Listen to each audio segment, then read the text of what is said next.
بسم اللہ الرحمن الرحیم۔ السلام علیکم ناظرین، پروگرام شرعی مسائل لے کر کیسر بخاری آپ کی خدمت میں حاضر ہے، اور جیسا کہ آپ جانتے ہیں کہ آج کل ایام فاطمیہ سلام اللہ علیہا کے دن ہیں، اور ان دنوں میں بی بی کی شہادت کے متعلق واقعات بیان کیے جاتے ہیں۔ تو اس حوالے سے ہم امام زمانہ علیہ السلام کے حضور تعزیت پیش کرتے ہیں، اور دوسرا ہمارے ایک بہت ہی قومی خدمتگار اور ملت جعفریہ کے عظیم رہنما جناب الحاج حیدر علی مرزا صاحب حال ہی میں جن کا انتقال لاہور میں ہوا ہے، ان کے لیے بھی ہم دعا گو ہیں کہ پروردگار ان کی مغفرت فرمائے۔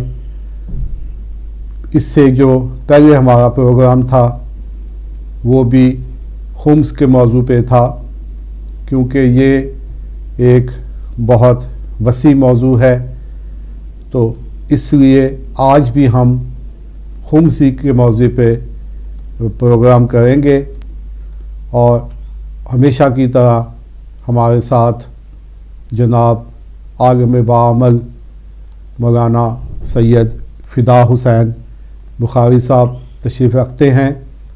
ہم ان کے بہت شکر گزار ہیں کہ اپنے قیمتی ٹائم میں سے تشریف لاتے ہیں اور یہاں پہ ہمارے ساتھ پروگرام کرتے ہیں۔ تو میں درخواست کرتا ہوں جناب قبلہ صاحب سے کہ پروگرام کا آغاز کریں۔ جی بہت شکریہ بخاری صاحب۔ اعوذ باللہ من الشیطان الرجیم، بسم اللہ الرحمن الرحیم، الحمد للہ رب العالمین باری الخلائق اجمعین، والصلاة والسلام علی اشرف الانبیاء والمرسلین، سیدنا و نبینا و مولانا ابو القاسم محمد، والصلاة والسلام علی اہل بیتہ الطیبین الطاہرین المعصومین۔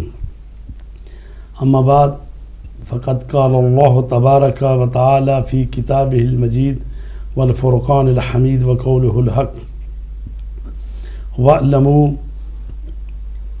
أَنَّمَا غَنِمْتُم مِّن شَيْءٍ فَأَنَّ لِلَّهِ خُمُسَهُ وَلِلرَّسُولِ وَلِذِي الْقُرْبَى وَالْيَتَامَى وَالْمَسَاكِينِ وَابْنِ السَّبِيلِ إِن كُنتُمْ آمَنْتُم بِاللَّهِ۔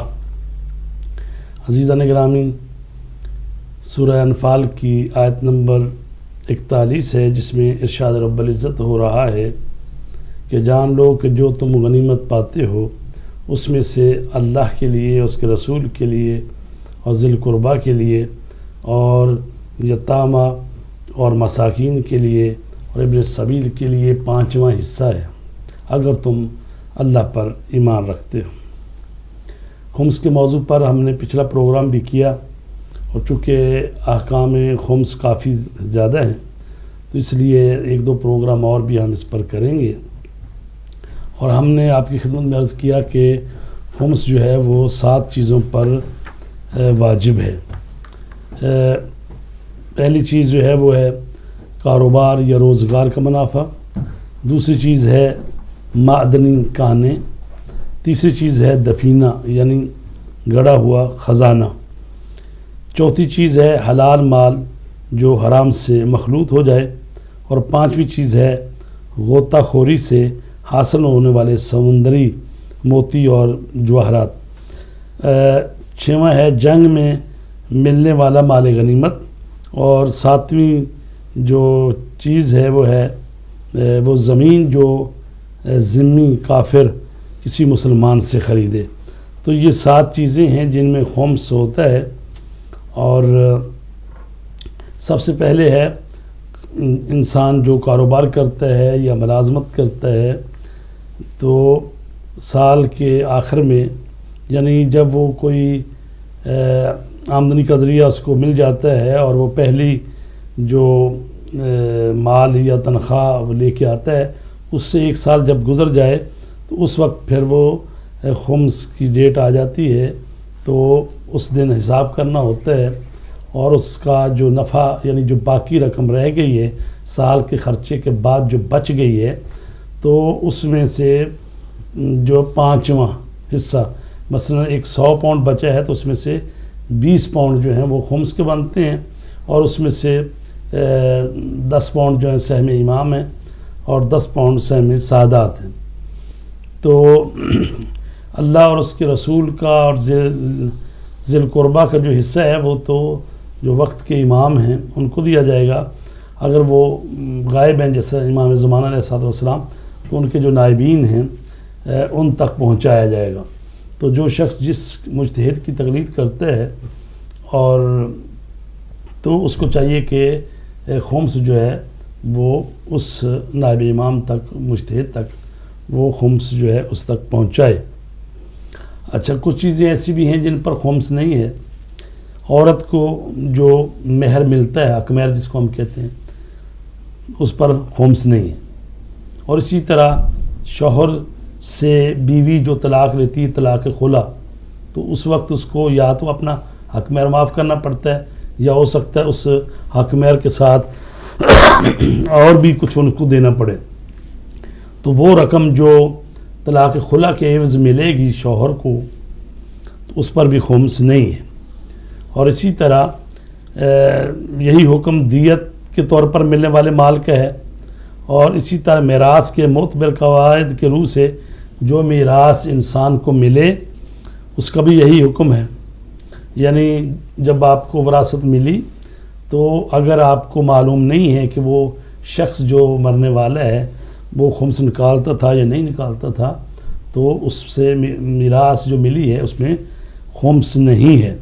ہاں، اگر یہ کہا گیا کہ یقین ہے آپ کو کہ وہ نہیں نکالتا تھا، تو پھر احتیاط واجب یہ ہے کہ وہ میراث اگر اس کے سال بھر کے اخراجات سے زیادہ ہو تو اس پر خمس دے۔ ایک دفعہ میراث ملتی اتنی ہے، مثلا اگر اس کا سال کا خرچہ 20,000 ہے، ٹھیک ہے، تو 10,000 اس کے حصے میں آیا تو اب اس کا تو نہیں خمس ہے، لیکن کہا گیا اگر سال کے خرچے سے زیادہ میراث ملے تو اس میں سے احتیاط یہ ہے کہ خمس ادا کرے۔ اچھا، جس شخص کے اخراجات کوئی دوسرا برداشت کر رہا ہے تو ضروری ہے کہ جتنا مال اس کے ہاتھ آئے اس کا خمس دے۔ جب اس کا اپنا کوئی خرچہ ہی نہیں ہے، اس کا خرچہ کوئی دوسرا آدمی اس نے اٹھایا ہوا ہے، تو پھر جو اس شخص کے ہاتھ میں مال آئے گا تو ظاہر جو اس نے ڈیٹ مقرر کی ہوئی ہے اس پر اس کا خمس نکالے گا۔ اگر کوئی شخص اپنی جائیداد کا کچھ خاص حصہ وقف کر دے، مثلا اپنی اولاد کے لیے وقف کر دے، اور وہ لوگ اس جائیداد میں مثلا زمین کا ٹکڑا کو وقف کیا ہوا ہے، اس میں کھیتی باڑی کرتے ہیں یا شجرکاری کرتے ہیں اور اس سے منافع کماتے ہیں، تو وہ اگر کمائی سال بھر کے اخراجات سے زیادہ آتی ہے تو اس میں سے خمس جو ہے ان کو دینا پڑے گا۔ اسی طرح کوئی شخص ہے جو خود دوسروں کے صدقات اور زکوٰۃ پر گزارا کرتا ہے، تو اگر اس کے جو فقیر آدمی اس کو جو صدقات دیے گئے ہیں یا اس کے پاس کو مال ہے، تو ظاہر ہے کہ اس مال میں تو جو خود خمس دیا گیا ہے تو اس میں سے خمس نہیں بنتا، لیکن اگر اس کی ضروریات زندگی سے ان سال سے زیادہ اضافہ ہو جائے، اسی کا یعنی بچ گیا اس کے سال کے خرچے سے، تو پھر اس کو اس کا خمس ادا کرنا ضروری ہے۔ ایک سوال یہاں پیدا ہوتا ہے جی کہ اگر وراثت میں آپ کو ایک مکان ملا ہے جی، اور آپ یہ کنفرم ہے کہ یہ اس کا خمس ادا نہیں ہوا، تو کیا اس وقت کی قیمت اس کی لگائی جائے گی، یا 10 سال پہلے اگر 2 لاکھ کا خریدا تھا جی تو اب اس کی قیمت ہو گئی 10 لاکھ، تو کیا وہ 2 لاکھ پہ خمس دے گا یا موجودہ قیمت پہ دے گا؟ اصل تو یہی ہے کہ اب جب وہ اس کو بیچے گا تو جتنی قیمت اس کی آئے گی اس کو خمس دے. اگر نہیں بیچتا اپنے پاس رکھتا ہے, مطلب ایک دفعہ جیسے آپ نے کہا نا وراثت میں ملا ہے یا مکان ہے کچھ, تو معلوم نہیں ہے جی, کہ اگر تو معلوم ہی نہیں ہے کہ تو پھر تو نہیں ہے. چونکہ اگر یقین ہے کہ نہیں دیا پھر تو ٹھیک ہے, لیکن پتہ نہیں ہو سکتا کہ والد صاحب نے یا دیا ہی ہو, یا ہو سکتا ہے کہ انہوں نے سال کے خرچے میں سے ہی لیا ہو. مطلب ایسی بات نہیں ہے کہ کئی سال پیسے جمع کیے, یعنی ان کے پاس پیسے ہیں, 19 سال انہوں نے مکان لیا ہے اور وہ ضرورت بھی ہے ان کی, تو اب جو وراثت میں مل گیا ہے تو اس میں پھر خمس تو نہیں ہے. اچھا, اسی طرح کو پلاٹ وغیرہ لیا تھا, اگر اس پلاٹ میں جب لیا تھا تو ایسے پیسوں سے لیا تھا کہ جس میں سے خمس نہیں نکالا ہوا تھا جی, تو پھر تو ظاہر ہے کہ پھر اس کا خمس نکالنا پڑے گا جب وہ بیچے گا اس کو, اس وقت کی قیمت. جی ہاں, کیونکہ اگر کسی چیز کو لیا جائے, مثلا بھیڑ بکری یا کچھ چیز ایسی لی جائے, تو اس وقت یعنی وہ اتنی زیادہ نہیں تھا اس میں گوشت, مثلا 20 کلو کی تھی تو اب چند مہینوں بعد وہ 40 کلو کی ہوگی. تو ظاہر ہے کہ وہ جو پرافٹ ہوا ہے, جو نفع آیا اس پر, اس کا گوشت اور بڑھ گیا ہے, اسی طرح وہ اس پلاٹ کی قیمت بڑھ گئی ہے, تو وہ جو پھر نفع ہوتا ہے زیادہ اس پر بھی خمس دینا پڑتا ہے. ٹھیک, تو دوسرا قبلہ اس میں یہ ہے کہ پھر سب سے پہلے تو یہ ہے کہ تاریخ کا تعین کیا جائے. ہاں جی, سب سے پہلے جو ہے کہ جب بھی آپ عملی زندگی میں آتے ہیں, جاب کرتے ہیں یا بزنس کرتے ہیں یا کوئی بھی شعبہ اختیار کرتے ہیں, تو سب سے پہلے آپ ایک طے کریں کہ فرض کیا کہ پہلی رمضان یا کوئی ایسا تاریخ جو ہے, کوئی بھی لگ سکتے ہیں, لیکن اصل میں جب آپ نئی ملازمت کرتے ہیں تو جب آپ پہلی تنخواہ لے کر وہ دن آپ کا اس سے لے کر 1 سال بعد تک, میں نے مثال بھی دی تھی, فرض کرے کو 5 مارچ کو پہلی تنخواہ لے کے آتا ہے 2014 کو, تو 5 مارچ 2015 کو 1 سال اس کا پورا ہو گیا ہے, تو اب وہ اس کا مالی سال پورا ہو گیا ہے. اسی طرح جیسے یہاں پر آپ دیکھتے ہیں کہ ٹیکس ریٹرن جو بھیجنا ہوتا ہے اور وہ 5 اپریل ہے, تو اگر فرض کرے کو 5 اپریل ہی رکھ لیتا ہے, ٹھیک ہے, تو پھر اس کو ہر سال اس کا حساب کرنا ہوتا ہے. اچھا, ایک دفعہ یہ بھی ہوتا ہے کہ بچہ جو ہے نابالغ ہے, لیکن اس کا کوئی ولی ہے جو اس کے مال کی نگہداشت کر رہا ہے. اب اگر بچہ ہے, مثلا اس کی سالگرہ آ گئی, اس پر اس کے عزیز و رشتہ داروں نے تحفے وغیرہ دے دیے, تو اگر تو وہ 1 سال کے خرچے کے زیادہ بچ جائیں, یعنی اتنی قیمت کے ہوں تحفے, تو پھر اس کا جو ولی ہے اس کے مال سے وہ اس کا خمس ادا کرے گا. ٹھیک ہے نا جی, چونکہ اس کا وہ جو ولی ہے وہ اس کے مال, اگر ولی نہیں نکالتا تو پھر یہ بچہ جو ہے جب بالغ ہو جائے تو اس پر وہ ضروری ہے کہ پھر وہ اپنا خمس ادا کرے. اچھا, اگر انسان کو کسی کافر سے یا ایسے شخص سے جو خمس دینے پر اعتقاد نہ رکھتا ہو کوئی مال ملے تو اس مال کا خمس دینا واجب نہیں ہے. اچھا, یہ بھی ہے اہم بات ہے کہ ایک مرتبہ خمس جو نکالنا ہے اس وراثت سے یا اس تحفے سے جو سال سے زیادہ خرچے کا ہو, اس شخص سے ملتا ہے جو شیعہ مسلمان ہے, جو خمس کا اعتقاد رکھتے ہیں.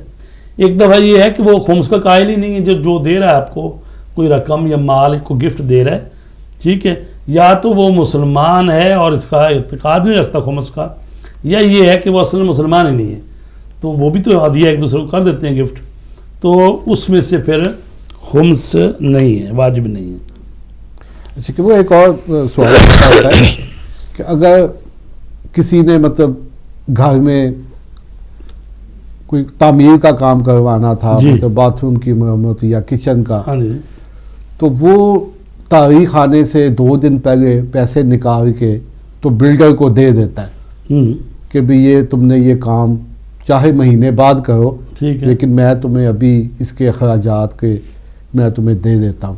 تو کیا اس طرح بھی وہ دے سکتا ہے؟ دیکھیں, ایک دفعہ تو یہ ہوتا ہے بندے کو تو پتہ ہی ہوتا ہے کہ میری تاریخ سے بچنے کے لیے یہ کام کر رہے ہیں. مطلب یہ ہے کہ وہ مطالبہ بھی نہیں کر رہا, اور یہ بھی ہے کہ وہ ابھی تو اس کو ڈپازٹ کچھ تھوڑی سی بھی رقم دے دے, کام شروع کر دے گا, جب کام ختم ہوگا تو پھر وہ پوری رقم کا حساب کرے گا. تو اگر یہ بندہ پہلے ہی خود ہی جی۔ مثلا وہ بن رہا ہے مثلا 10,000 یا 20,000 کا وہ کام ہے تو اس کو 20,000 ہی دے رہا ہے 20 رکھ لیں، اس لیے کہ بھئی 4 دن یا بعد یا 5 دن بعد وہ خمس کی ڈیٹ آ رہی ہے۔ جی۔ تو اگر ابھی اس کو اتنا، یعنی یہ انسان خود بھی عاقل ہے، سمجھدار ہے، اس کو پتہ ہے کہ بھی اتنی رقم پہلے کوئی نہیں دیتا، یہ 5,000 2,000 4,000 دیا جا سکتا ہے، تو باقی جب کام ختم کرے گا پھر ہی دے گا۔ تو یہ اگر خمس سے فرار کے لیے ہے تو پھر تو خمس دینا ہی پڑے گا۔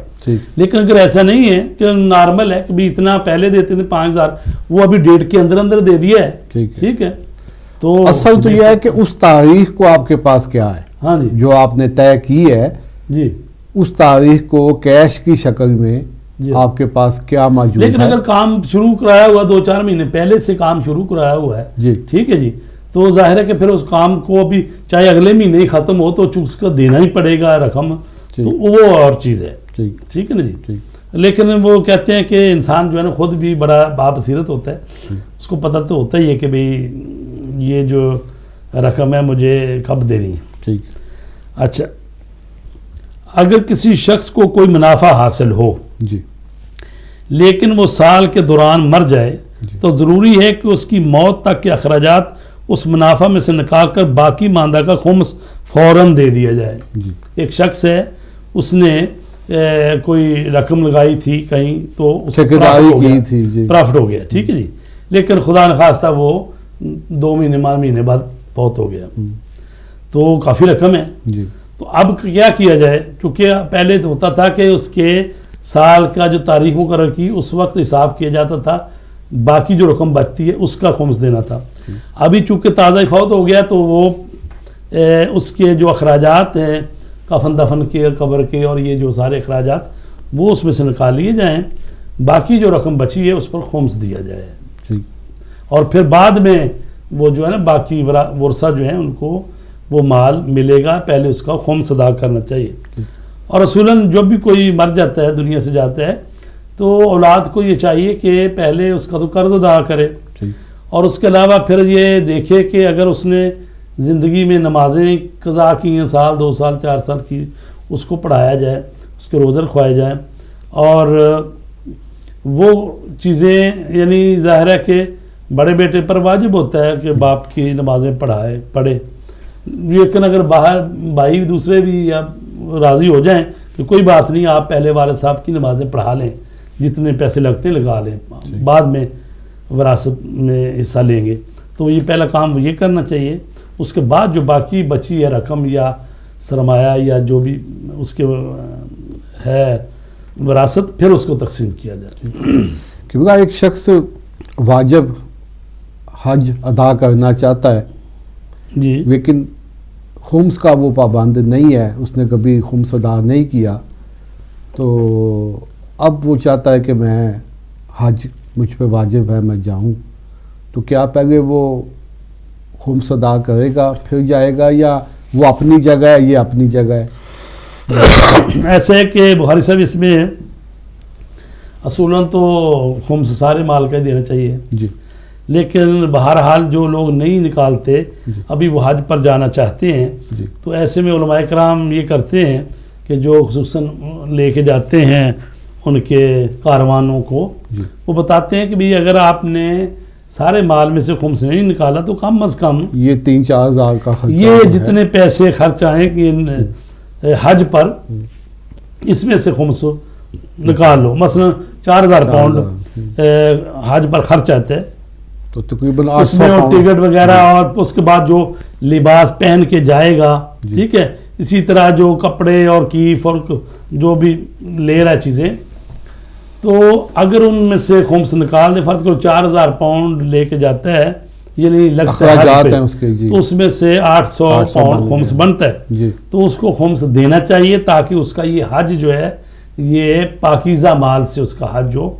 چونکہ اگر خمس نہیں دیں گے تو اس کا مطلب یہ ہے کہ آپ غصبی مال سے حج کر رہے ہیں، کیونکہ اس میں سہم امام ہے، سہم سادات ہے، تو جن کا حصہ ہے وہ آپ دے نہیں رہے اور اس سے آپ حج کر رہے ہیں۔ تو چونکہ اگر سہم امام سہم سادات خمس ہے اس میں، تو اس کا مطلب یہ ہے کہ ہمیں تصرف کا حق نہیں ہے، تو پہلے ان کا لیکن زیادہ بہتر تو یہ ہے کہ جانے سے پہلے وہ اپنا مکمل حساب کرے. جی یہ تو بہت اچھی بات ہے نا جی کہ سب سے پہلے ایسا ہی ہے کہ سب پورا مال پاک کرے اپنا. اور پھر یہ ہے کہ زندگی کا کوئی اعتبار نہیں ہے کہ واپس آتا بھی ہے یا نہیں آتا.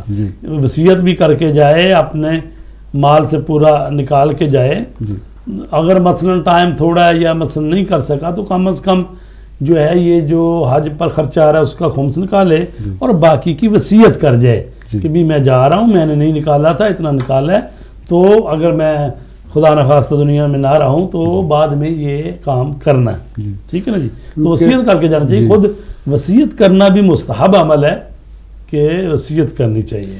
کیونکہ بعض دوستوں کو میں نے متوجہ کیا جی تو وہ انہوں نے جب اپنا حساب کرنا شروع کیا تو وہ بہت زیادہ تعداد میں جو ہے وہ بن گیا.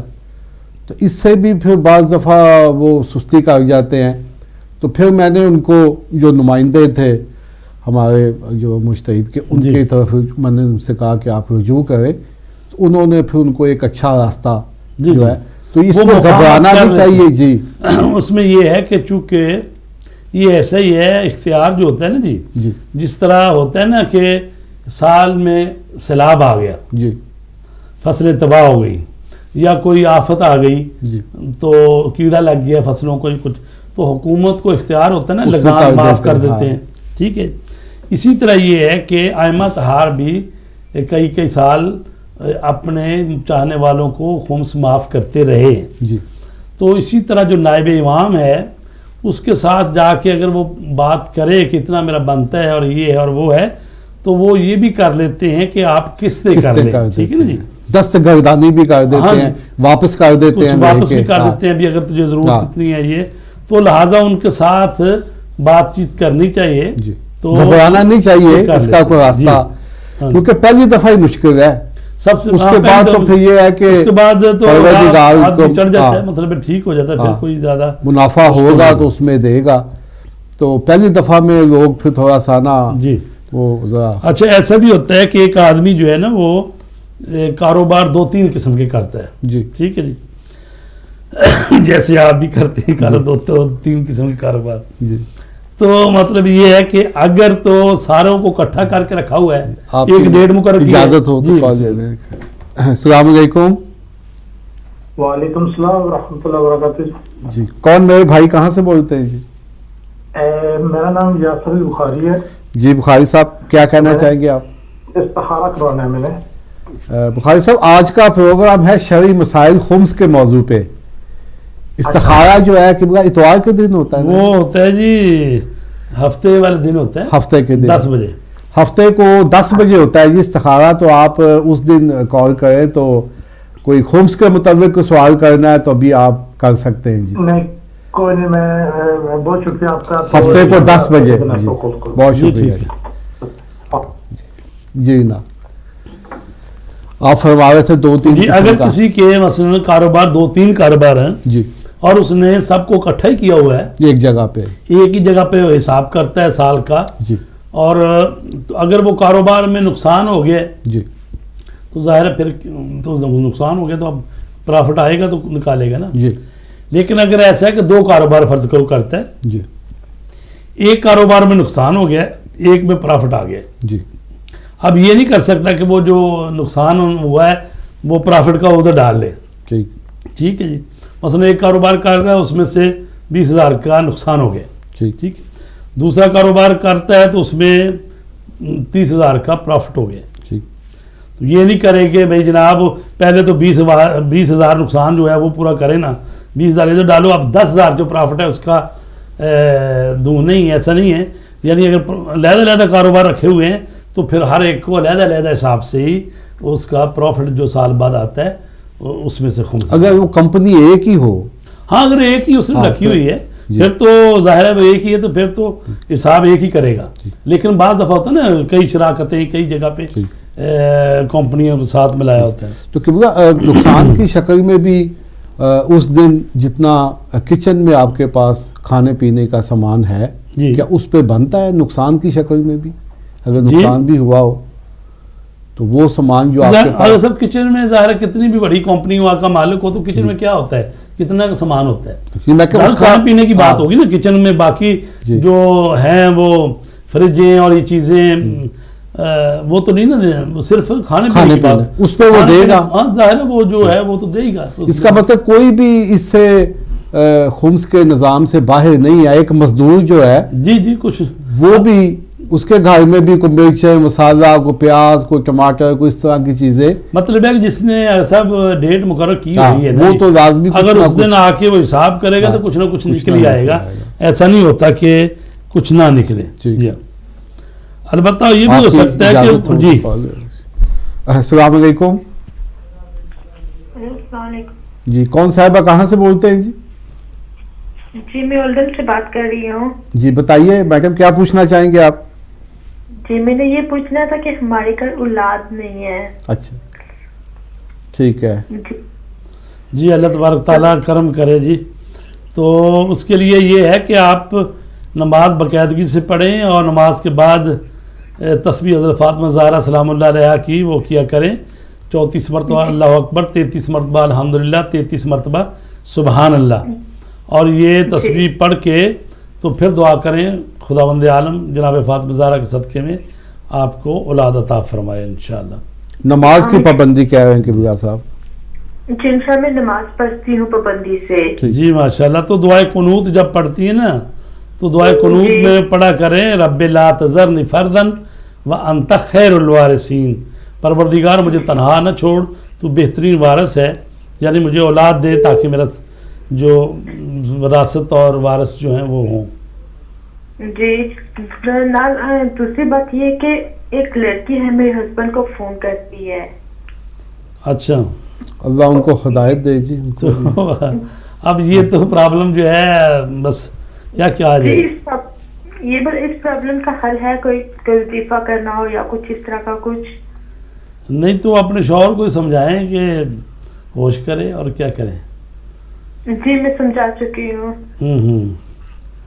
تو اس کے لیے نہیں تو مطلب ہے کہ ٹیلی فون آپ کو معلوم ہے کہ بھائی وہ اسی سلسلے کا ہی ہوتا ہے. بعض دفعہ وہ کہاں کام کرتا ہے, کہاں ٹیلی فون, یا کوئی کوئی ایسی تو نہیں ہے ہوتی کہ بعض دفعہ شک بھی تو پڑ جاتا ہے نا. جی تو شک جو ہے اس پر نہیں عمل کرنا چاہیے. اگر کوئی واقعی کوئی یقینی حالت ہے اس کی بات ہونی چاہیے. جی ٹھیک ہے. جی شکریہ. جی خدا حافظ. جی تو ہم بات کر رہے تھے کہ اگر کسی کی کمپنیاں جو ہیں ایک سے زیادہ ہیں تو پھر ہر ایک کا علیحدہ علیحدہ ہی حساب وہ کرتا ہے, تو اس کو پھر یہ نہیں دیکھنا چاہیے کہ ایک میں نقصان ہو گیا تو اب دوسرے میں سے پورا کر لیں. تو جیسے کہ آپ نے جب اجازت ہو تو السلام علیکم. وعلیکم السلام ورحمۃ اللہ وبرکاتہ. جناب کیسر بخاری صاحب آپ کو سلام. جناب مولانا فدا حسین بخاری صاحب آپ کی خدمت میں بھی السلام علیکم. مانچسٹر سے. جی شان بھائی حضور میرا خمس کے موضوع پہ ہم آپ نے چل رہا ہے, اور میرا آپ سے خمس کے حوالے سے یہ سوال ہے کہ اگر سید زادہ ہو, سادات ہو, اور اس کا خمس ہے مگر وہ کسی دوست کی جو غیر سید ہے اور بہت مجبور حالت میں ہے, جی تو کوئی ایسا طریقہ ہے کہ وہ اپنے خمس سے سید زادہ غیر سادات کی کوئی مدد کر سکتے ہیں؟ ٹھیک ہے ابھی کے بعد جواب دیتے ہیں. بہت شکریہ. السلام علیکم. جی بس جی شان بھائی اچھا سوال کیا آپ نے, لیکن یہ ہے کہ جب آپ کسی دوست کی مدد کرنا چاہتے ہیں تو اپنے مال سے کیوں نہیں کرتے. مطلب ہے کہ آپ یہ نگاہ رکھی ہے کہ پہلے میں حساب کروں تو پھر خمس نکلا ہے اور وہ سہم امام ہے, وہ سہم سعادات ہے. یہ چونکہ اللہ نے مقرر کیے ہوئے ہیں یہ سہم, تو ظاہر ہے کہ کسی کا بھی حصہ مخصوص کیا ہوا تو نہیں نہ کوئی دے سکتا. اس کو ویسے ہی ہے جیسے باپ کی جائیداد میں بیٹے کے 2 حصے, ایک بیٹی کا حصہ ہے, تو وہ بیٹا مثلا کہے کہ میں جب بیٹی کا حصہ بنتا اس میں کسی کی مدد کر دوں, نہیں کر سکتا. تو اسی طرح یہ ہے کہ آپ وہ اپنے مال سے مدد کرے, کہ اسی نے اس کا ہاتھ نہیں پکڑا. لیکن یہ جو خمس کی رقم ہوتی ہے یہ چونکہ سہم امام ہے اور سادات جو ہے ان کے اس تک جانا چاہیے. اور سہم سادات جو ہے وہ یعنی خمس جو ہے نا جی وہ سادات کا حصہ ہے, کیونکہ دوسروں کے لیے اللہ تعالیٰ نے زکوٰۃ رکھی ہے, صدقات رکھے ہیں, ویسے لیکن جو سادات ہیں ان کے لیے چونکہ زکوٰۃ حرام ہے تو یہ خمس ان کے لیے قرار دیا ہے تو تاکہ ان کی بھی مدد ہو. تو لہٰذا خمس کی رقم سے مدد نہیں کر سکتا اس حساب سے. ہاں البتہ سہم امام جو ہے, جو امام کا حصہ ہے وہ اگر اپنے اجازت لے کے مجتہد سے, چونکہ سہم امام ایسی چیز ہے کہ امام جو جن جن چیزوں کے لیے استعمال کرتے رہے ہیں, چونکہ رسول پاک یا امام جو ہیں وہ جو سہم امام ہوتا ہے یا سہم رسول اور اللہ کا تینوں کا حصہ ہی ہوتا ہے, اس میں سے وہ اپنی مملکت میں دوسروں کی بھی مدد کرتے تھے. تو اس میں سے سہم امام میں سے پوچھ کے اجازت لے کے ہو سکتا ہے. البتہ اس میں بھی آج کل مجتہد جو ہیں وہ زیادہ تر اس کی مدد کرنے کو کہتے ہیں جو طالب علم ہو دین کا, یا یعنی دینی طالب علم, چونکہ زیادہ تر مجتہد جو سہم امام سے خرچ کر رہے ہیں وہ مدرسے چلا رہے ہیں, وہ اساتذہ کی تنخواہیں دے رہی ہیں اور کتابیں چھاپنے, یعنی جو دینی تعلیم اور دین کے سلسلے میں کوئی کر رہا ہے کام اور مستحق ہے مدد کا, اس کی مدد کی جا سکتی ہے. تو کیونکہ جیسے آپ نے فرمایا تھا کہ 7 چیزوں پہ یہ ہے, ابھی تو ہم یہ نقدی پہ ہیں, ابھی تو نقدی پہ اور کاروبار کی بات کر رہے ہیں. اس کے بعد جو ہے وہ آ جاتا ہے کہ اگر کسی کی نمک کی کان ہے, ہاں جی کان جو یا کوئلے کی کان ہے جی, تو وہ کس طرح سے وہ ابھی اجازت ہو تو کال دے دیں. السلام علیکم جی, کون میرے بھائی کہاں سے بولتے ہیں جی؟ ہاں جی فرمائیے, کیا پوچھنا چاہیں گے آپ؟ میں یہ پوچھنا چاہ رہا ہوں کہ یہ سہم سادات جو ہے سادات کا حصہ ہے, کچھ سادات جو ہے مومنین نہیں ہے, تو کیا ان کو دیا جا سکتا ہے؟ ٹھیک ہے جی, میں آپ سمجھ گیا ہوں. یہ سوال ان کا یہ ہے کہ اگر کوئی سید ہے لیکن مومن نہیں ہے, شیعہ وہی سہم سادات کو وہ غیر سادات مومنین کو دینا چاہتے ہیں تو نہیں دے سکتے. نہیں, وہ کہتے ہیں وہ سید ہے جی, لیکن اسناشری سید نہیں ہے.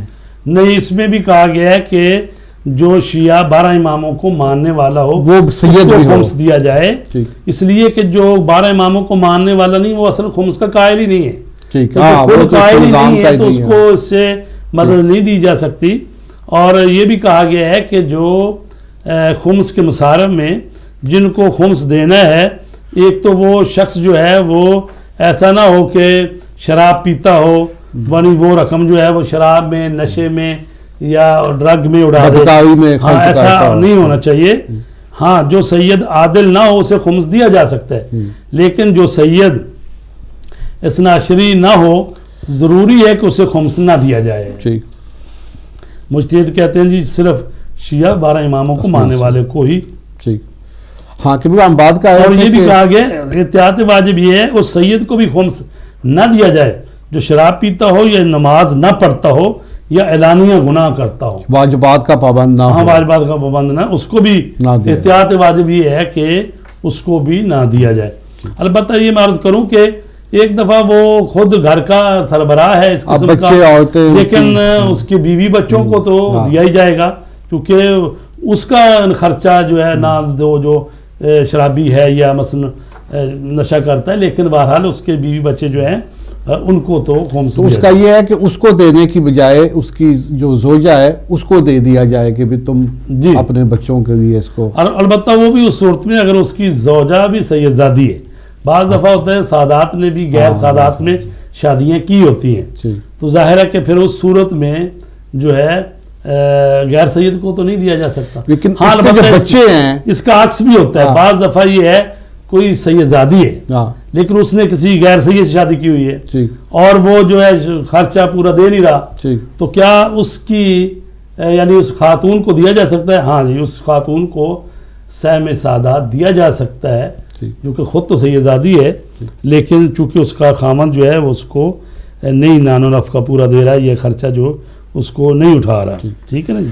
تو کہ ہم بات کر رہے تھے یہ نمک کی جو جی کانے ہیں یا تو بخاری صاحب وہ معدنیات میں شروع کریں گے. میں چاہتا تھا کہ اس میں ابھی بہت سارے سوال ہیں ٹھیک تو وہ چلو آپ نے پوچھا تو وہ ایک کلی بات کر دیتے ہیں کہ معدنی کانے جو ہیں جی جن میں سے سونا نکلتا ہے، چاندی نکلتا ہے، تانبا نکلتا ہے، لوہا نکلتا ہے، یا مثلا پٹرولیم ہے، کوئلہ ہے، نمک بھی ہے اس میں کوئلہ بھی ہے، نمک بھی ہے، ٹھیک پٹرولیم، کوئلہ، فروزہ، عقیق، پھٹکڑی، نمک کی جتنی بھی معدنیات ہاں جی معدن یہ ساری جو نکلتی ہیں تو یہ اسی زمرے میں آتی ہیں. ٹھیک اور کہا گیا کہ یہ یعنی انفال اور یہ جو دریاؤں کے کنارے اور وہ پہاڑوں کی جو زمینیں یہ اصل میں جو حکومت اسلامی کا سربراہ جو امام وقت اس کی ہوتی ہیں یہ ٹھیک ٹھیک ہے.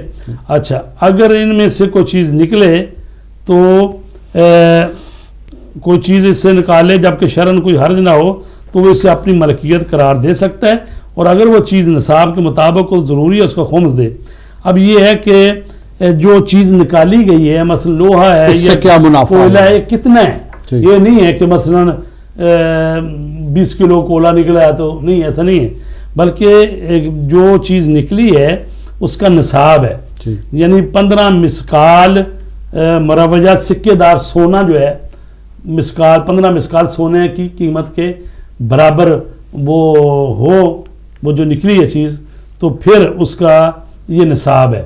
اگر اس سے کم قیمت ہو پھر نہیں اس کا خمس نہیں ہے. اور پھر یہ کہ یہ جو کانوں میں سے چیزیں نکلتی ہیں اس پر سال پورا ہونے کی بات نہیں ہے وہ صرف کاروبار میں ہے سال پورا کرنا. اس کا ہے کہ ادھر آپ نے نکالا اور اس کے بعد جتنے آپ نے وہاں پر وہ ٹریکٹر ٹرالیاں وہ نکالنے کے لیے مشینیں وغیرہ لگائی ہوئی ہیں ان کا کرایہ وغیرہ آپ نکال لیں مزدوروں کی. اس کے بعد جو اس کے بعد اگر بچتا ہے اتنا کہ جو نصاب کو پورا کر جائے تو پھر اس کا خمس دینا ہے. ٹھیک ہے نہیں اگر اتنا نہیں بچتا تو پھر اس کا خمس نہیں ہے. ٹھیک اور یہاں یہ سوال پیدا ہوتا ہے آپ کی اجازت ہو تو کال کر رہے ہیں. جی السلام علیکم. جی السلام علیکم. جی کون میرے بھائی کہاں سے بولتے ہیں؟ جی برمنگھم سے بول رہے ہیں, حسین نام ہے. جی حسین بھائی کیا پوچھنا چاہیں گے آپ؟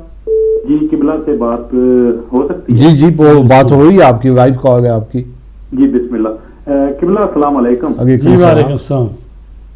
قبلہ مسئلہ یہ پوچھنا تھا کہ اگر کسی کے والد جب وفات پا جاتے ہیں تو والد اگر ان کا تعلق مطلب فقہ حنفیہ سے ہو یا اہل سنت سے تو بیٹا کیا ہو جی تو کیا اس پہ قضا نمازیں یا اس طرح کچھ فرض بنتی ہیں یا ضروری ہے؟ ٹھیک ہے جی تھینک یو ویری مچ. جی چونکہ بیٹا شیعہ ہے جی وہ بھی بڑا بیٹا ہو تو بڑا بیٹا ہے اور شیعہ ہے جی تو چونکہ وہ خود شیعہ ہے جی تو اس نے شیعہ فقہ پہ عمل کرنا ہے. جی تو باپ چاہے وہ دوسرے مسلک سے ہی تعلق رکھتا ہو جی تو اس کو پڑھنی چاہیے اس کی نمازیں. ٹھیک ہے تو لیکن جب نماز پڑھے گا تو وہ اپنے طریقے پر ہی پڑھے گا لیکن چونکہ باپ ہے بہرحال جی تو اس کا فائدہ پہنچے گا میت کو. جی ٹھیک. ہاں کیونکہ سوال یہ تھا کہ جیسے اسلامی جمہوریہ ایران جو ہے وہاں سے آئل نکلتا ہے, تیل نکلتا ہے, صحیح, تو کیا اس پہ بھی خمس جو ہے وہ ہوگا؟ جی ہوتا ہے, چونکہ جو بھی چیز نکلے زمین سے وہ چاہے تیل ہو یا مثلا اور کوئی چیز ہو اس پر بھی خمس ہوتا ہے. ٹھیک آپ کی اجازت ہو تو کال کریں. جی السلام علیکم. جی بتائیے جناب. جی پوچھیں کیا پوچھنا چاہتے ہیں آپ؟ میں چھوٹا سوال ہے باپو پوچھنا تھا. جی پوچھیں جناب. میں نے جی پوچھا جی کہ میں جب نماز پڑھنے جاتا ہوں تو نہاتا ہوں, پہلے نہا کے پھر جو ہے پھر وضو کرنا میں پھر بھی کرتا ہوں شک میں, لیکن کرنا چاہیے کہ نہیں؟ ٹھیک ہے جی. وہ کہتے ہیں کہ غسل کرنے کے بعد وضو جو ہے کون سا غسل کرتے ہیں, واجب والا یا مستحب والا؟ نہیں بتائیے آپ یہ جو کرتے ہیں. ٹھیک ہے میں تو کے پہلے غسل کرتا ہوں پھر نماز پڑھتا ہوں. ٹھیک ہے. ہاں تو وضو آپ کو کرنا ہے. اچھا وضو پھر کرنا ہے. ہاں یا وضو پہلے کر لیں پھر غسل کر لیں, یا غسل کیا ہوا ہے تو پھر وضو آپ کر لیں اور اپنے سر کو خشک کر کے تاکہ سر کا مسا صحیح ہو جائے. میں سر کو غصہ کرنا ہوتا ہے، پہلے خوش کرتا ہوں، قوم کو خوش کرتا ہوں، جی ٹھیک ہے، غصہ کرتا ہوں، لیکن یہ کہ میں صرف یہ شک میں سے میں نے کہا یہ جو ہے بری جب نہاری ہے تو پھر وضو کرنا ضروری ہے کہ نہیں؟ جی میں بتاتا ہوں، تفصیل سے بتاتا ہوں. یہ جو ابھی سوال کیا بزرگوں نے، جی ایسا ہے کہ اگر تو غسل وہ کیا ہے واجب غسل جو ہے کہ واجب جو غسل جنابت، اس کے لیے تو وضو کی ضرورت نہیں ہو جاتا ہے. ہے. لیکن اگر مستحب غسل کیا ہے جیسے جمعے کا دن کا غسل یا روزانہ کا، نماز نہیں، روزانہ کا نہیں ہے، جی نماز عیدین کا غسل ہے، جی یعنی وہ غسل جو کہ شریعت میں مستحب ان کو کہا گیا ہے. جی تو آیت اللہ سیستانی کے جو مقلدین ہیں جی ان کے لیے انہوں نے کہا ہے کہ اگر وہ جمعے کا غسل کیا ہے اس نے ٹھیک جمعے والے دن، ٹھیک تو وہ بغیر وضو کے ہی اسی غسل سے نماز پڑھ سکتے پڑھ سکتا ہے. ٹھیک. اسی طرح عیدین کا اس نے غسل کیا، عید کے دن. تو جو شریعت میں مستحب غسل ہیں ان کے نزدیک غسل ہی کافی ہے، وضو کی ضرورت نہیں. ٹھیک لیکن باقی جو مجتہد ہیں دوسرے وہ کہتے ہیں کہ نہیں، صرف جو واجب غسل ہے وہی بغیر وضو کے صرف غسل ہی کافی ہے، لیکن جو دوسرے مستحب غسل ہیں ان کے لیے وضو بھی کرنا ضروری ہے. ٹھیک. اور جیسے آپ نے فرمایا کہ سب سے بہتر یہ ہوتا ہے کہ غسل کرنے سے پہلے وضو کر لیں، پہلے وضو کر لیں پھر وضو کر کے غسل کر لیں، اس میں تو کوئی ایسا نہیں ہے. جی تو ہم بات کر رہے تھے کہ وہ تو پھر کافی ملینز میں وہ خمس جو ہے آئل پہ. جی ظاہر ہے کہ وہ ابھی پوری طرح ہمیں صورتحال کا تو پتہ نہیں ہے، ٹھیک لیکن ظاہر ہے کہ جو ولی فقیہ ہیں حضرت آیت اللہ عظمہ سید علی خامنائی، تو خود تو ان کے لیے بھی وہ مخصوص حکومت کرتی ہے نا ان کے لیے، ٹھیک تو وہی یہ جو آئل اور ان چیزوں کا اگر وہ پانچواں حصہ بھی ان کے لیے ہو تو وہ جی دنیا بھر میں جو مدد کر رہے ہیں مدرسوں کی شہریہ دیتے ہیں، ٹھیک. اور اگرچہ لوگ بھی ان کو خمس دیتے ہیں اپنی رقمیں، لیکن بہرحال جتنے ان کے بڑے بڑے پروجیکٹ ہیں اور یہ چیزیں، یہ ظاہر ہے کہ ان پیسوں سے یہ چیزیں چلتی ہیں. ٹھیک. اور قبلہ اسی میں ایک آیا تھا کہ اگر آپ کو کوئی خزانہ مل جاتا ہے، میرا خیال ہے آج آپ سارے ہی کروائیں گے تھوڑے تھوڑے، ترتیب سے کوئی بھی مکمل نہیں ہو ٹھیک رہا. ہے. تو تیسری چیز، پہلی تو ہوگی کاروبار یا نفع، جی. اس میں سے نفع. جی. دوسری ہوگی معدنی کانیں. جی اچھا، اور تیسری چیز ہے گڑا ہوا دفینہ، ٹھیک ہے، کہ مثلاً آپ نے گھر میں کھدائی کر رہے تھے خزانہ نکل آیا ادھر سے، تو نیچے تہ خانہ بنا رہے تھے، تو نیچے سے ٹھیک وہ گھڑے میں یا کسی چیز میں وہ لوہے میں بند سونا چاندی زیور کچھ ایسی چیز قیمتی نکل آئی. ٹھیک ہے جی.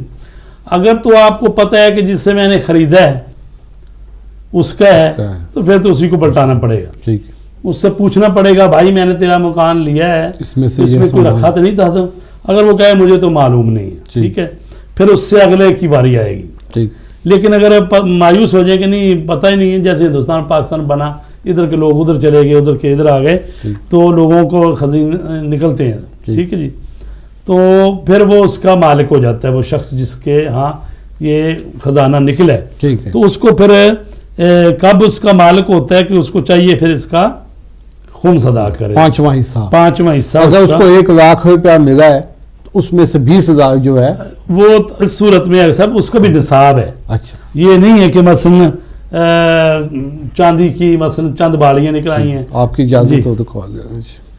السلام علیکم. السلام علیکم جناب. جی ہلو جی جناب، کیا پوچھنا چاہیں گے آپ؟